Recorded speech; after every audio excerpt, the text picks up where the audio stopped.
All right, we are just over 1 week away from UFC 274 going down in Las Vegas, Nevada. Stacked fight card, of course, in the main event. We have Justin Gaethje taking on Charles Oliveira for the lightweight championship of the world. Unbelievable fight. Can't wait for that one. Co-main event, Rose Namajunas defending the strawweight title against Carla Esparza. This one's a rematch. Esparza got the job done the first time 8 years ago. But the people's main event, the equivalent of Hamza versus Gilbert Burns on the last pay-per-view, is going down. Yes, Michael Chandler taking on Anthony Armand Ferguson Padilla, or Tony Ferguson, El Cucuy as we like to call him. Yes, this fight is going to be absolutely insane. I cannot wait for it, and that's what I'm going to talk about today. Listen, Tony Ferguson, El Cucuy, or Anthony Armand Ferguson Padilla, as it says on Wikipedia, that rhymed. I love this guy. I love this guy. Even Michael Chandler loves him. Michael Chandler said he is a certified lunatic, but we love him anyway. Michael Chandler said, I train at the best gym in the world, but nothing can get you ready for Tony Ferguson because he's just got this crazy, unpredictable style and you never know what approach he's going to bring to the table. Now, bit of background on Tony Ferguson. Started wrestling at high school. Very, very good wrestler. Black belt in jiu-jitsu under Eddie Bravo, under the 10th Planet Jiu-Jitsu system, which is a very tricky martial arts system. Good striker, very tough, very durable. Went on a ridiculous 12-fight win streak and was supposed to fight Khabib. He was destined to fight Khabib, and it's a real shame. It's sad. I really feel for Tony Ferguson because the man deserved to fight Khabib.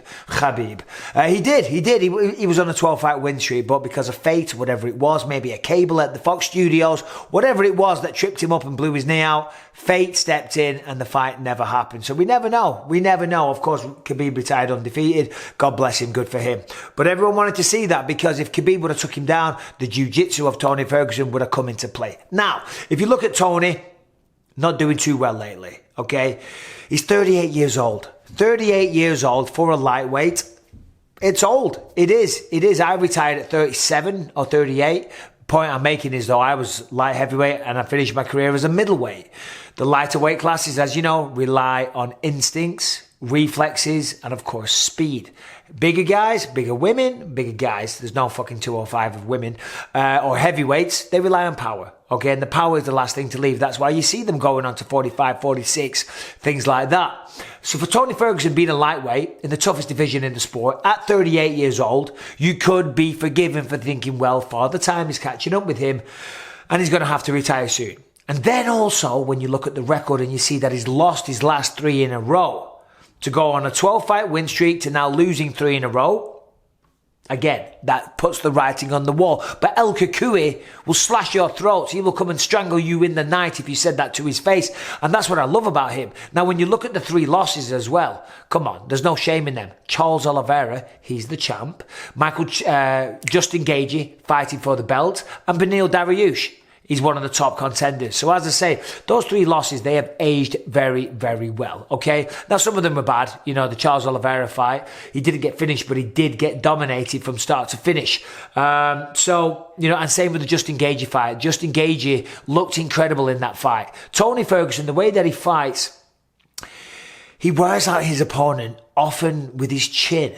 And when I say that, I don't mean that in a disrespectful way. I love watching Tony fight. The excitement that he brings to the table, it's incredible. He does, it's Tony time. From the moment he walks out, he has that breakbeat, old school hip hop tune on. I absolutely love it. I love his entrances. I love his bizarre, crazy, freakish workouts. I love the breakdancing. I love him kicking rocks. He's giving doctors a nightmare. He's having ACL replacements, and then he's I don't know what he's doing, on climbing frames and jumping off cliffs and stuff 7 weeks later. The man's out of his mind in the best way possible. And if he hears you and he thinks you're talking shit, he will call you on it. A couple of times, he's messaged me and said, Matt, you talking shit? You talking shit about me on your podcast? I'm like, no, Tony. No, I'm not giving you shit. I don't want you coming after me. But still, he is on a 3-fight losing streak, okay? But that's because of the way he fights. Like, for example, Kevin Lee. He fought Kevin Lee, when was it? A long, long time ago now. He fought Kevin Lee back in 2017. And he choked him out, triangle choke, in round 3. But those first 2 rounds, they were kind of troublesome. At the end of round 1, Kevin Lee had full mount, raining down blows. Tony often gets off to a slow start, but he's so tough and he's so skilled and he's so determined that eventually he turns it round and then he gets a finish of his own, right? Tony finished him with a triangle. Kevin Lee, I'm talking about. Same with Donald Cerrone. Cerrone got off to a good start. Anthony Pettis, Kevin Lee, Dos Anjos, Lando Venata. that was a classic. Lando took that fight on short notice, just a few days, I think, and it looked like Tony, again, was gonna lose that fight. But Tony weathered the storm. Okay, and then he turned it around and finished him himself. That's what Tony does. But that style of fighting, you can only do that for so long. Okay, it's not conducive to a long career. Tony's had a long career. Started in 2008, so he's been going for 14 years now. That is a long career, and he's 38 years old. But you cannot have that kind of performance where you have that many wars and then continue to fight at the same level. You know, like for example, Michael Chandler, right? That's his opponent. Chandler and Justin Gaethje, they went to war at UFC 268, the fight of the year last year, one of the best fights in the UFC. But both men left a piece of themselves in the octagon that night. That is an absolute fact. You want to go out there, you want to have the wars, you want to entertain the masses, you want people on their feet screaming and going crazy as a fighter. That's the stuff that you dream of. But it's also the stuff that is going to retire you early. It's the stuff that's going to have you slurring your words, sadly, as you get older. And it's the stuff that's going to shorten your career. Like when I fought Anderson Silva, absolute war. Definitely wasn't the same after that fight. You want to hit and not get hit. That's what you want to try and do. Anyway, Michael Chandler, he's also on a 2-fight losing streak. Remarkably, to two of the people that beat Tony Ferguson. Who am I talking about? I'm talking about, well, Charles Oliveira and Justin Gaethje. I had to look at the notes there. Yeah, Justin Gaethje, fight of the year, incredible fight. And Charles Oliveira, boom, got the knockout. I think it was the second round, was it? Second or third? It was the second round. I knew that. But still, you know, so there's no shame for Tony because three of the people that beat him also beat Michael Chandler.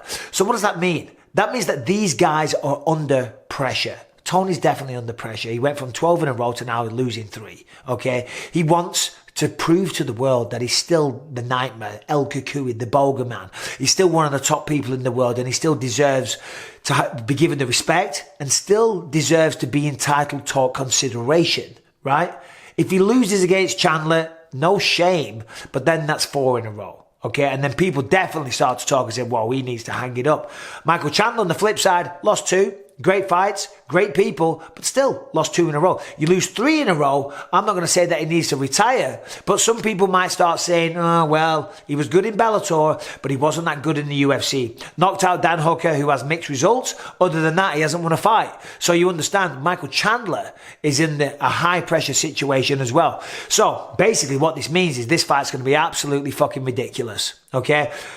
Tony Ferguson, I think he's outmatched in the power. I think if Chandler uses the wrestling and takes him down, that's going to be a bad move. Okay, Tony's got very tricky jiu-jitsu, and I think he could catch Michael Chandler. You never know. On the feet, I think I'll favour Chandler. But Chandler's going to stick and move. I believe after that fight with Justin Gaethje, that absolute war, the amount of damage that he took, you don't want to do that every time. Now listen, Michael Chandler is an exciting fighter. He's a warrior, or whatever adjective you want to use, right? He is that guy.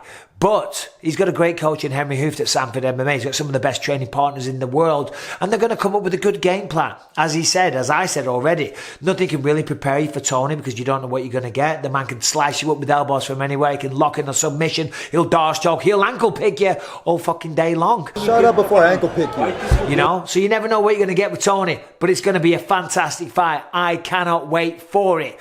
Early hunch, early prediction. I mean, I want to say Tony. I do want to say Tony. I like Tony just for the nostalgia, just for the time served, just for the 12-fight win streak, just for the 3 or 4 fights with Khabib falling through. He deserves to win it, but I don't know if I can say that hand on heart and mean it.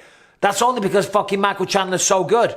This fight is incredible. Can't wait for it. Next week, UFC 274 going down from, is it Las Vegas or Phoenix, Arizona?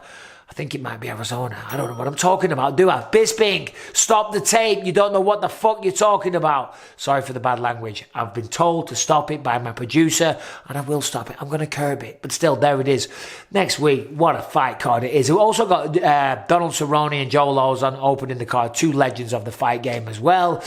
What else we got? It's a fantastic fight card. You can tell I couldn't think of the next fight, so there it is. Anyway, listen, you're watching this on a Saturday morning, wherever you are in the world. Hope you're all well. Thank you for supporting the channel. Subscribe, ring the bell.